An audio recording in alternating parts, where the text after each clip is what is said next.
गुरुर्ब्रह्मा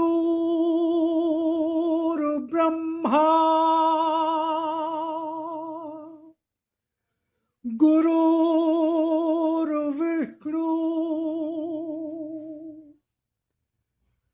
गुरुर्देवो महेश्वरा गुरुर्साक्षात् परब्रह्म तस्मै श्री गुरुवे नमः।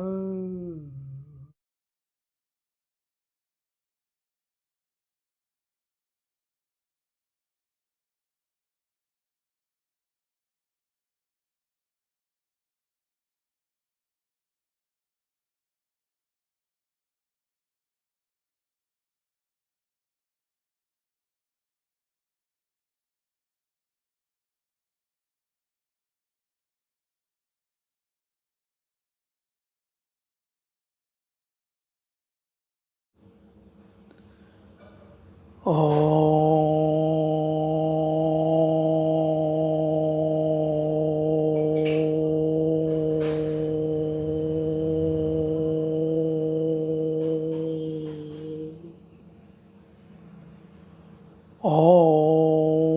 भूर्भुवः स्वः तत्सवितुर्वरेण्यं भर्गो देवस्य धीमहि धियो यो नः प्रचोदयात्। हे प्राण स्वरूप, दुख नाशक, सुख स्वरूप परमात्मा, मैं तेरे उस अनिर्वचनीय तेज का ध्यान करता हूँ जो आनंद देने वाला है। हे प्रभु, मेरी बुद्धि को, मेरे कर्मों को अपनी ओर ले चल। ओम ओम ओम। भगवान ने कहा, जन जन तक पहुँचो, जहाँ अंधकार है उस मन तक पहुँचो जहाँ मेरी पुकार है।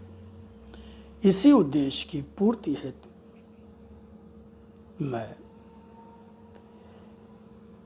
इन वाणी की सामग्री को आपके समक्ष लाता रहा हूँ, लाता जा रहा हूँ, लाता रहूँगा। तो शुरू में मैं भगवान की वाणी का परिचय देता हूँ, जिसमें 2 से 3 मिनट लगते हैं।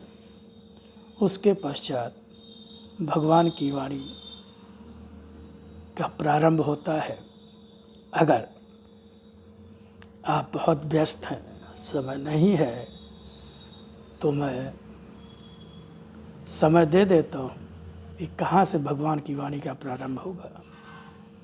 तो समय का अभाव होने पर आप वहाँ से उसको सुन सकते हैं, अन्यथा मेरा तो निवेदन आग्रह होगा कि आप उसको पूरा ही सुने। ओम ओम ओम राम।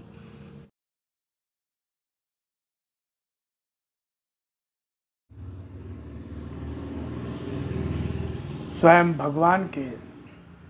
भगवान की वाणी और अपने लिप रूप दर्शन के संबंध में क्या कहा, पहले उसको सुने, फिर आगे भगवान की वाणी को और सुने। वाणी को समझो, उसके एक एक अक्षर में अर्थ भरा है। कोई भी शब्द, कोई भी अक्षर मात्र भाषा का खेल नहीं, यह शक्ति है। वाणी है मेरी, जिसका रूप साधारण नहीं, जिसकी प्रामाणिकता को तलाशने अन्य कहीं नहीं जाना होगा। फिर भी उसके अक्षरों में मेरी वाणी का विश्वास लेकर, उसके रूप में मेरी शक्ति के दर्शन का विश्वास लेकर ही डूब जाना होगा। तभी पहचान सकोगे मेरी, तभी पहचान पा सकोगे मेरी, तभी पहचान पा सकोगे मेरी। इसी तरह आज भी तुम्हारा आराध्य भगवान ने जिस तरह से भगवान श्री राम, भगवान श्री कृष्ण आए और उन्होंने असत्य धर्म का नाश किया। जब प्रभु श्री राम आए तो रावण मारा गया। जब भगवान श्री कृष्ण आए तो कंस और उसके सारे संगी साथी मारे गए। इसी प्रकार भगवान कर रहे हैं, इसी तरह आज भी तुम्हारा आराध्य फिर आया है तुम्हारे सामने। इसका रूप आज है वही जो पहले भी और सदा से ही पिता के रूप में, भगवान के रूप में कहते और पुकारते रहे हो अपने कष्ट भरे क्षणों में। और इस रूप में भी दर्शन जो मेरा है उसका प्रयोजन भी वही है। लिप रूप में मेरी शक्ति का यह दर्शन किस तरह सारे युग का असत्य और धर्म समेटकर सत्य और धर्म का प्रतिष्ठापन करता स्वयं ही देखना।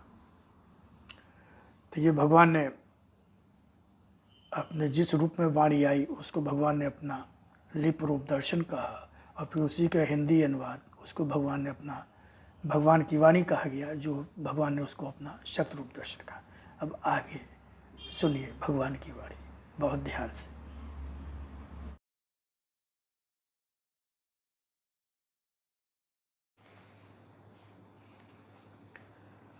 हर जीव जंतु भी मेरी अपनी न्याय शक्ति का निर्णय है, फिर भी उनके गुण दोष मैं नहीं देखता। उनके कर्मों का लेखा जोखा मैं नहीं रखता, क्योंकि उनके वे जन्म स्वयं ही उनके कर्मों का परिणाम तो हैं ही, जिन्हें उन्हें जितने भी जन्मों में पूरा करना ही पड़ता है। बार बार जन्मते हैं, मरते हैं, और उनका जब दंड पूरा हो जाता है वे पुनः मानव रूप प्राप्त कर लेते हैं।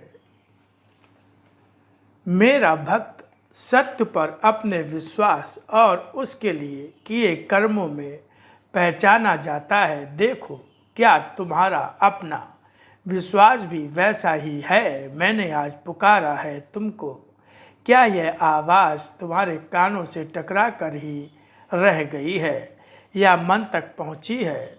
मन तक पहुंची आवाज़ को अनसुना न कर देना, क्योंकि यह आवाज़ तुम्हारे लिए मेरा संदेश लेकर आई है। यह आवाज़ केवल संदेश ही नहीं, तुम्हारे लिए मेरा आदेश भी है कर्म करने का। अगर मेरे निकट आना चाहोगे तो मेरा आदेश तुम्हारा कर्म बन जाएगा। मेरा आदेश जब भी तुम्हारा कर्म बनेगा, तुम्हारे फैलते संवरते रूप में ही तुम्हारा भविष्य बनेगा। संसार में हर व्यक्ति का केवल विश्वास असत्य पर होता है, तभी तो वह या तो विश्वास करता है शरीर पर, कभी विश्वास होता है अपने परिवार, समाज, अर्थ, वैभव या पद ऐश्वर्य पर। इसीलिए वह उसको ही पाना चाहता है और पाने पर खुशी, न पाने पर दुखी भी होता रहता है। जो सत्य पर विश्वास करता है वह सत्य को पाकर ही सुखी या न पाकर दुखी होता है।